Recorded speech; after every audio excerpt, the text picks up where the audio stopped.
Eric Mother, Mother.com. Let's take a look at some of the stocks that have been on fire over the last couple of weeks. We begin with CGC, Canadian stock here that has had an explosive, such a fantastic run. Right? It's been absolutely, for those who own this, a great holding period. In fact, I think it's become one of the most discussed stocks over financial social media. So lots of interest on the names here. Obviously, because of the move, it's attracting a lot of attention. What I would like to focus on here is on the timing. How would you time something like this that is moving so quickly and you're just trying to get any part of this action? You don't care about getting the whole enchilada.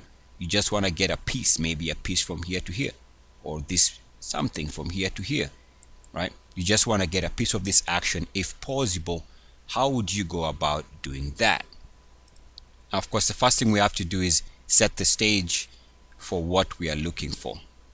And I discussed this in many other videos, but because these are the ones that have been moving over the last couple of weeks, let's put this in context. Okay, so it's very easy. I'm going to break this down in monthly chart breakout requirements, and I'm also going to break this down to the rest of the other time frames. So we got monthly, and then we got weekly. We got weekly, daily, hourly, and minute charts. So it's a very simple strategy here. Before you buy a breakout on the monthly chart, after you get a monthly closing high, so let's say this is the monthly closing high, you need 2 down days. Let me take that back. On the monthly chart, you need at least 1 month down below the previous monthly closing high. So 1 month down, such that any subsequent breakout after that, even in the following month after the 1 down month, so any breakout would be your entry, because that would be suggesting a fresh move after a nice period of rest. So on the monthly chart, it's very simple. It's 1 full month down before the next potential breakout. So 1 red bar or 1 red candle, whatever, on the monthly chart before you can buy the next breakout. Now for the rest of the other time frame, it's a little bit different, but the same type of thing, only that we insist on 2 periods of rest. So for weeklies, dailies, hourlies, and even minute charts, if you trade in that micro time frame, you need to insist that, so you have your monthly, your weekly close, or daily close, or hourly close, or minute close, and then you're going to insist that you get 2 days below that. So these 2 days, it don't matter how they are formed. It could be 1 day down closing here, the next day closing here. What you want is 2 days below this, or 2 hours before this, below this level, or 2 weeks below this. And then after that, any week after that, it could be the week number 4. So let's say it could be that it breaks out during the 4th week. Could break out here, or the 4th day, 4th hour, or the 4th minute. Either way, you need at least 2 down periods here on all the time frames that I'm discussing here, which are the weekly, again the daily, hourly, and monthly. All right, why do you insist on at least those periods? So the logic here is very simple. You need rest. You need a rest period before you can move again. So on the monthly, 1 month down as a rest period, the stock to digest previous gains, to do whatever it needs to do to get ready, get some sleep before the next breakout. Now if it breaks out on the 3rd month, that's fine. Okay, the close is, we call that number 1. So number 1 period is the close, the closing high. That's number 1. Just like here we had number 1 closing day, or closing week, or closing hour, or closing minute, and then this is number 2, number 3, and then you can break out on day or week or hour or minute number 4. So we call that a week number 4 or day number 4 breakout, or a day number 3 breakout, hour number 4 breakout. So you need the rest so that your instrument or whatever you're trading has had time to digest the previous move. Mostly you'll find that this is after the instrument has been moving. It comes and settles, makes a high, pulls back a little bit, and then breaks out. So we assume that it needs to digest all the gains before it can break out. Now if it breaks out on, let's say, month number 5, month number X, it could be month number 100, who cares? It could be after weeks and weeks and weeks and months, but you don't care about that. What you care is that you need the minimum is 1 month of rest on the monthly chart. For the all other time periods, you need at least 2 periods of rest. Now I'm sure you've understand that clearly. Let's go to the charts, because now they'll make sense. So we begin here with CGC, and we go to the monthly to see whether it gave any buy signal on the monthly chart since it started moving. And so we're talking about the period. Let me see here, this period right here. Let's get that time. We're looking for the minimum requirements, and by now you know the minimum requirements. So this is where we had the first chance, where it moves above here, above 69.1. So that's one of our requirements, and we have one of the MACDs moving to 3-year highs at that time. So right there, so we can say actually the breakout is taking place somewhere in this time frame here. That's when the RSI and the MACDs. So let me I don't want to confuse you. I want to make sure we get this right. So this period here is pretty much what we're looking at. That's when the MACD also went to 3-year highs, and the RSI was already trading above 69.1. Again, holding above 69.1 is not overbought. I think people should stop using those terms. I stay away from these terms here. This is the worst way to look at the market ever. Based on RSI, don't use this terminology or over. That will confuse you and make you make the worst trades ever. Don't do that. Avoid using those terminologies because they are wrong. Because anybody, and let's just consider this for a second. I'm going to digress here. But anybody who thought the stock was, let's call it, overbought when it was at $3 missed out on this fantastic run. Money is made when stocks are above 69.1. That's where the pros make the money. And all you other people who want to use the books that calling RSI above 70 as oversold or overbought, I don't know where they get that concept from, but I'm here to tell you with as much I guess what I'm trying to say is I'm here to convince you that it's actually the other way. Movement above 69.1 is the most bullish thing your stock can do. This is a perfect example. This is what I call money zone. You're just gonna be making money until it gets off 69.1. That's just how it works. Anyway, so you can see on the monthly chart we haven't had any rest. There's no monthly rest. Stock's been moving higher month to month over the last 1, 2, 3, 4, 5, 6 months. So there's nothing on the monthly chart that gives us any reason to have bought the breakout. You know, it just took off, hasn't rested on the monthly. So we have to go check the weekly. And we go to the weekly next to see whether there's any buy point here. And you can see, by the way, let's just see this. So the stock met our minimum requirement somewhere here at about $3, $4 September. So let's take a look at that weekly chart. And it's gonna, so we're talking about this breakout here. This was actually already met the minimum requirement. So the stock did settle down for a couple of weeks. And we can see here it settled down for a good number of weeks. In fact, we can see that this was almost, let's see here. Let's count this. So we had at least one 1, 2, 3, 4, 5, 6, 7, almost 8 weeks down, and finally it blasted out of there. Because your monthly is already giving us the minimum requirement, the instrument is a buy during this breakout. And then we haven't had any other breakout based on our, and I'm not sure this was rest period here. Now don't worry about this, I'll explain this on the daily. Here we don't get the required, I don't know that it closed exactly, but it looks like it closed higher. So we had 1 week down, and then it closed, it broke out on week number 3 instead of week number 4. So here it was week number 3 as opposed to our minimum requirement of week number 4. So this one does not meet the minimum requirement. If you are using the weekly to have used the method, you would have missed this breakout, but I'll show you how it still plays out on the daily.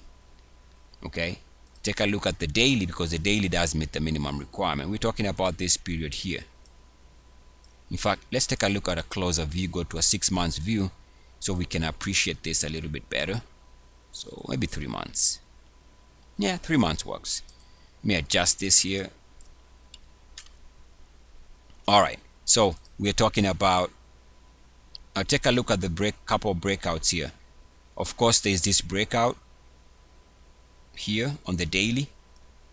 Anybody who used the daily, that was a legit breakout. In fact, the stock comes back and shows support on the same breakout level here and never looked back. This was the entry on the breakout after a minimum of 2 days of rest. All right, so we can see 2 days of rest. Hope you can see that. Man, it works beautifully. Been doing this for a long time. This thing plays out perfectly. You can see here 2 days of rest. Any breakout after that is a legitimate breakout. You can buy that breakout. And here we can see that the stock actually has an opportunity to break out. So here that was a daily closing high. Once it makes that daily closing high and pulls back 1 day, now you can set an alert. So your alert is set at the daily closing high there, just above $7. And you can see that eventually it did try to break out here and failed. And then it tried again after a couple days, and finally it broke out. Now this is more than 2 days, of course. So it's actually, we can say the number of days here were 1, 2, 3, 4, 5, 6, 7, 8, 9, 10, 11. It broke out on day number 12 or day number 13, depending on how you count it. So that was legit. Okay, I mean, bam. Now, want to reinforce something I just talked about on the weekly chart, I believe on the monthly. Take a look at this daily chart. Once the RSI moved above 69.1, what happened? It moved from $4 and stayed above that until it touched $7. That's a huge move. Take a look at what happened recently. Once it moved above 69.1 during this period here, $7 all the way to the highs of 18 in what, 4 or 5 days? Guys, I'm telling you, we have to appreciate this is power. Okay, once your stock is above 69.1, you just get on your knees and say thank you, because that's when it has a chance of giving you the gain that you're looking for. So given this stock chart here, now that we've had 1 day of rest, now we can set an alert. The alert is going to be the recent daily closing high. So you can see that the alert is gonna be at about 13 and change. So let's call it about, you can check that precisely what it is, but it's about 1340, I would assume. I mean, I can check it, but it's all good, right? So that's your buy point. So what you do, you set an alert, whatever the daily closing high here is, and I would say it's about 13.4, something like that, thereabout. So get the precise daily closing high, set an alert, and forget it. All right, just forget it. If it has another rest below 13.4 and then another breakout after these 2 down days minimum, then you can buy the breakout. And that's how you time momentum stocks. Wait for 2 periods of rest, either on the, if you can get one. Now you don't have to have all of them, just look for any of the required rest period. If you see that it is breaking out after 2 days, or after 2 weeks, or after 1 month, you want to buy any of these breakouts. If you see 2 days, it's legit. 2 weeks of rest, 1 month of rest, it's legit. It's whichever you see, you can trade that. Now, I would encourage always go and try and figure out if the monthly has a buy point, because the monthly buy point tends to be a little bit lower than the weekly buy point and then the daily buy point. But you need to find one of these time frames that is breaking out if you are to chase a stock like this. So now the inevitable question is, how do I sell something like this if I own it? Now, number one, we just talked about stocks holding above 69.1. Okay, as long as the stock is above 69.1, it has a chance of continuing moving higher. It also has a chance of continuing moving high even with a drop below 69.1 and back above it, like it did here. But what I would suggest is, whenever you have a stock that is really on fire, and let's say you have 100 shares, you can remove all the stress of trying to get out with as much profit as possible. Just sell this thing in portions.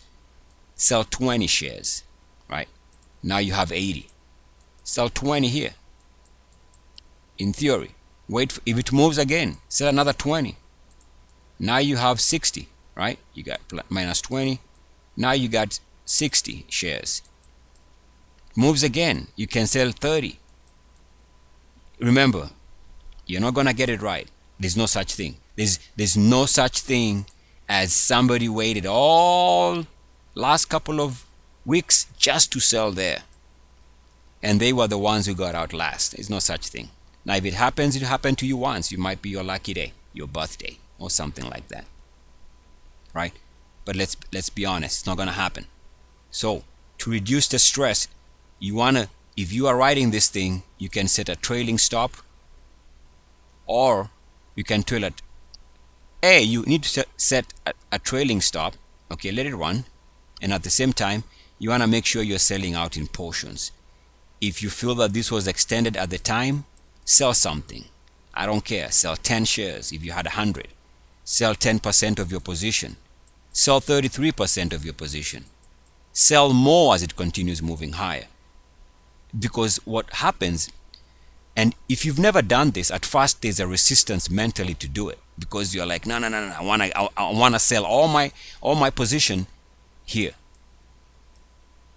But what happens is it introduces this thing here, and you end up making mistakes. So the best thing to do, take profits along the way, because there's no guarantee that this stock would not have stopped at $9 and be trading at 5 today. There's nothing stopping it.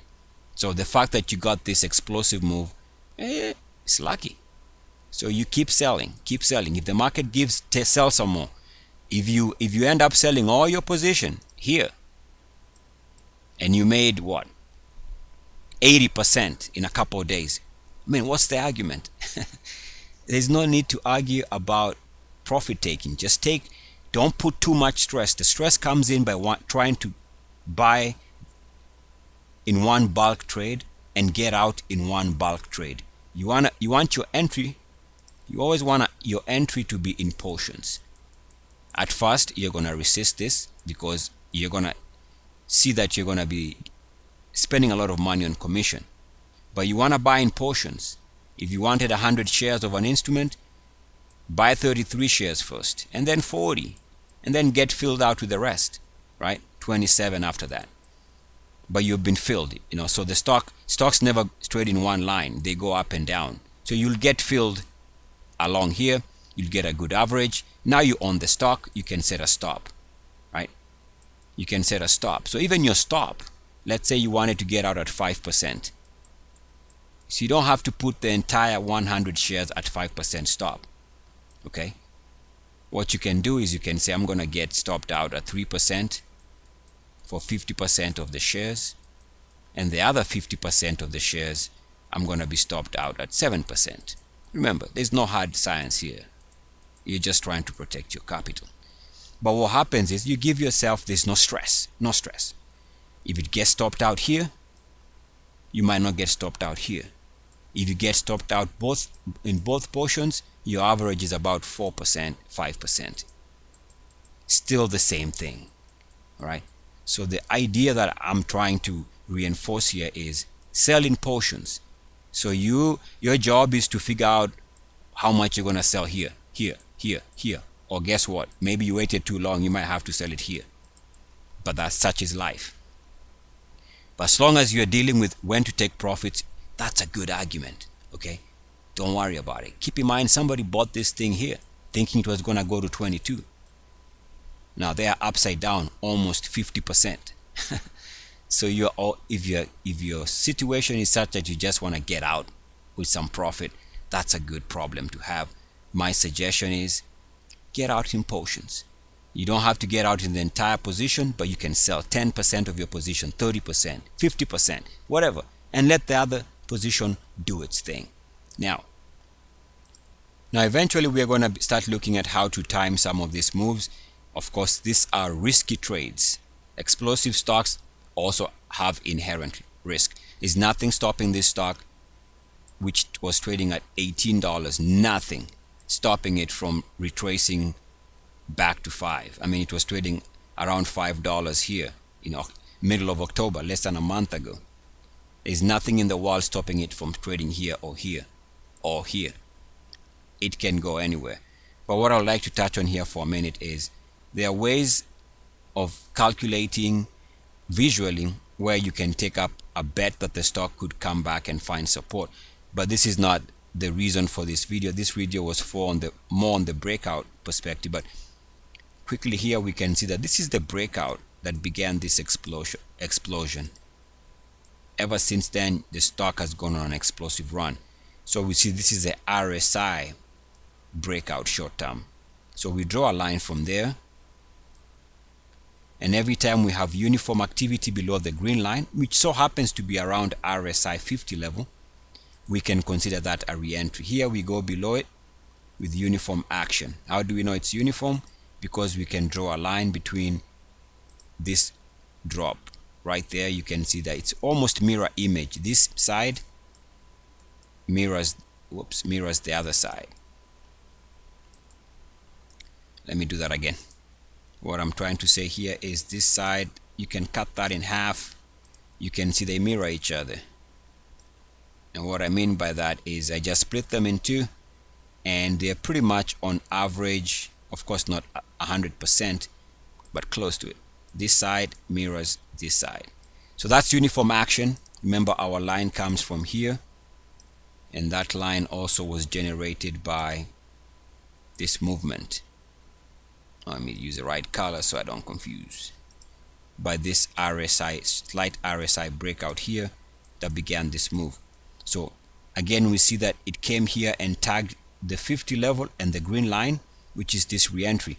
And over the last hour or two, when the stock has been down over the last day, you can see it bounced on that line. So anybody who wants to take a risk would have gone long here on the hourly. But again, you don't want to play these games, especially if you've made money on a stock.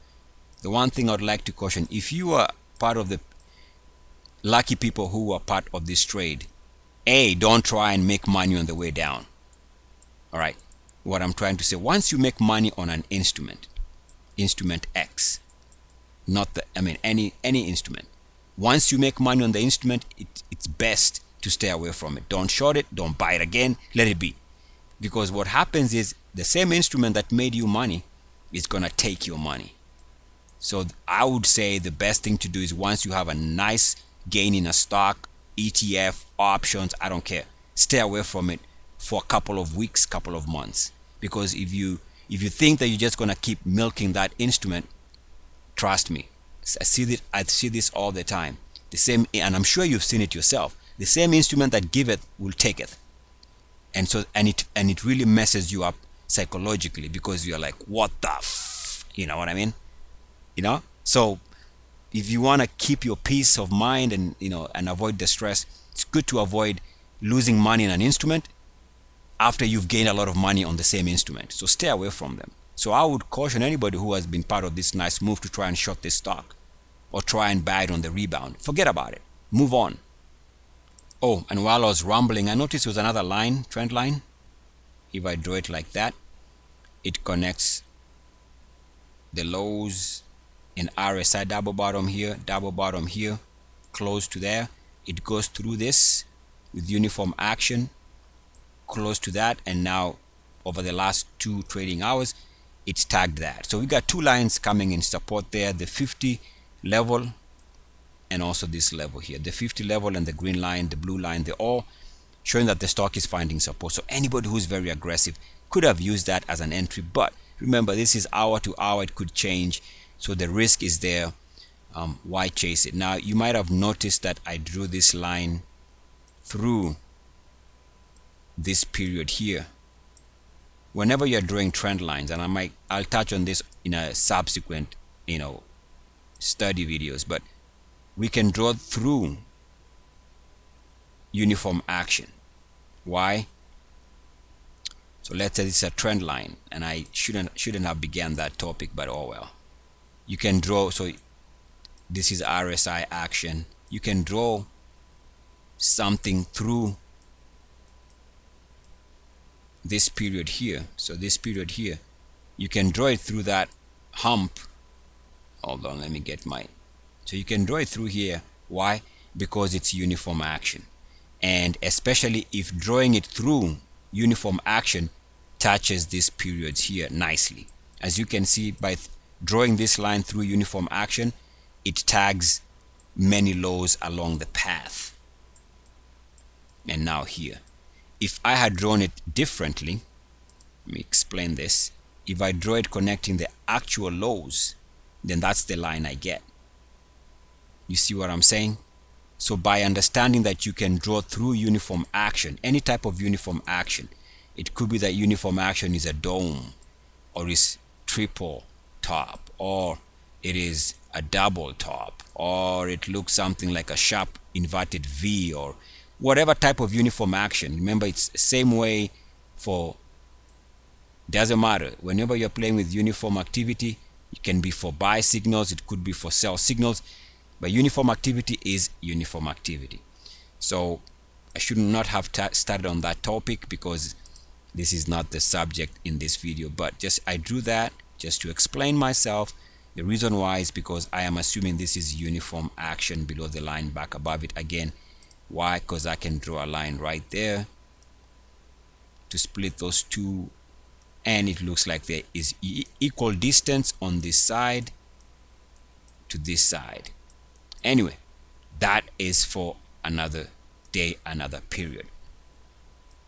So what I have here is the hourly chart, and I've kind of just put it to show the last month, and I want to show you where week number 4 breakouts took place.